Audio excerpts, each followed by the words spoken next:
তোর হজ্জার রিপোর্টটা না বাজারে বেশ আলোড়ন তুলেছে। সরি, কিসের বাজার বললি? বাজারে বাজারে। ও, তো এটা কি আলু না পটল যে বাজারে আলোড়ন তুললো? ওই হলো আর কি, এটাও তো এক ধরনের বাজার। ওটা আলু পটলের বাজার আর এটা নিউজ বাজার। ও, তাহলে সেটাই বল। শুধু বাজার বললে কেমন যেন একটু মাছ তরকারি আলু পটলের গন্ধ থেকে যায়, তাই না মুস্তফা? দিন দিন যে আমাদের কি অবস্থা হচ্ছে না। আরে সব পরিভাষা কি সব জায়গায় কাজে লাগে নাকি নাকি লাগানো উচিত? যেমন ধর যে ডাউনলোড, ডাউনলোড পরিভাষা এটা শুধুমাত্র কম্পিউটার এবং ইন্টারনেট রিলেটেড জায়গায় ব্যবহার হয়, তাই না?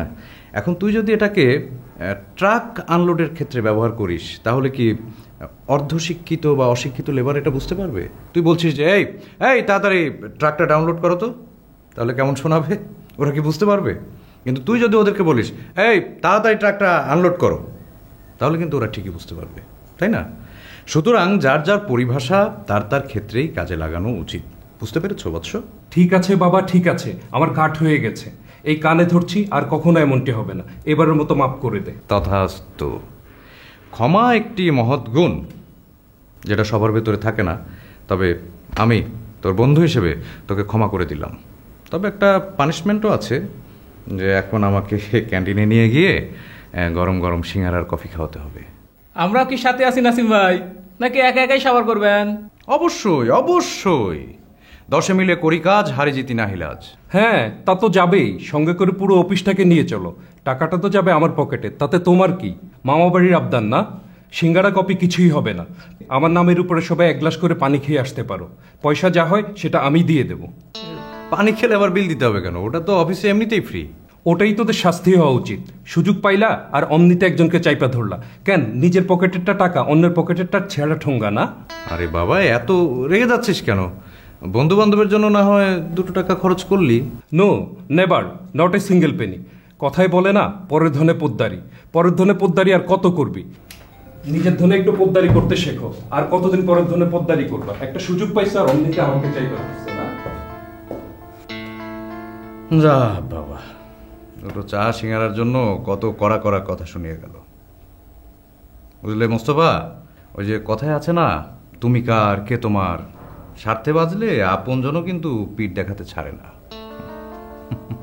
মন কারে তুমি ভাবো আপন, কারে ভাবো পর, রঙিন সুতার আজব বাঁধন, জগত সংসার মনো, জগত সংসার। একদম ঠিক কথা নাসিম ভাই, একবারে 100-তে 100। গানটা যেন কার নাসিম ভাই? তুমি বলো তো কার? সুরের ঢঙে তো লাগে এসআই টুটুলের। কি ভাই, ঠিক কইছি না? ঠিক বলো নাই, গানটা হচ্ছে নাসিমের। হো, নাসিম আলী খানের? তাই কন, তাই তো কই, এত চেনা চেনা লাগে কেন? এইবার একটা মিস্টেক করলা, এটা নাসিম আলী খানেরও না, এটা হচ্ছে নাসিমের, আই মিন এই যে রিপোর্টার নাসিমের। এবার ক্লিয়ার? ও তাই কন, কিন্তু গানটা বেশ পরিচিত জানেন, এই মনে হয় শুনছি শুনছি। আচ্ছা ভাই, আপনি কোনো শিল্পীক দিয়ে গাইছেন নাকি? না, তবে ভাবতেছি গাওবো। কার দিয়ে নাসিম ভাই? ভাবতেছি তোমাকে দিয়েই গাবো, কেমন হবে বলো তো? যা, কি যে বলেন না নাসিম ভাই, আমি কি গান গাইবার পারি নাকি? ও নাসিম ভাই, ভালো কথা মনে পড়ছে, আপনার ওই হোজ্জা সাহেবের ওই শুদ্ধিঘরের রহস্যটা একটু কন না ভাই। নিশ্চয়ই মিস্টেরিয়াস কিছু। আপনি তো নিজেই ওই ঘরে ঢুকছিলেন, তাই না? এটা একটা অসাধারণ বুদ্ধিদীপ্ত আবিষ্কার। ধরো যেই ওই ঘরে যাবে সেই একটা চমকপ্রদ অভিজ্ঞতার স্বাদ পাবে। সেই জন্যই তো আপনার কাছে জানতে চাচ্ছি নাসিম ভাই, কি এমন আছে ওই ঘরের ভিতর মানুষের মন মানসিকতাই পরিবর্তন হয়ে যায়? এই রহস্যটুকু রহস্যই থাক না, তাতে কি এমন ক্ষতি? পৃথিবীর সব রহস্যই উন্মোচিত হতে হবে এমন তো কোনো কথা নেই।